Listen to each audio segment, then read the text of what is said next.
Welcome to YOUCANIC. Here we have a Kia where the check engine light is on. We're gonna read the codes on this vehicle and we're gonna see what's causing that problem. So right here we have an Obd2 scanner. What you want to do, you want to plug this under the dashboard on the driver's side, and then once it powers up, you go to read codes, press enter.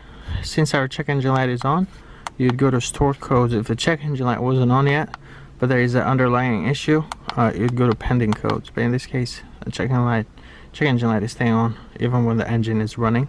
And you want to read these codes without running the engine though. And then we have one code, P0078, is that exhaust valve control solenoid circuit bank 1. So let's go take a look at where that sensor is. Right here we have the engine, and there's the engine cover. The sensor is going to be right on the back there.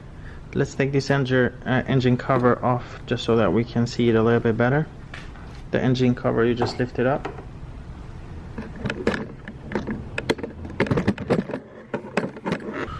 Okay, so you can see where the sensor is right here.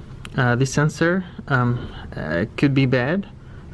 Since this was an open circuit issue, the problem could be the connector here as well. Could be this wire that goes to it, and in some rare cases it could also be a faulty ECU. To replace this sensor right here, what you need to do is allow the engine to cool down. Then on the bottom here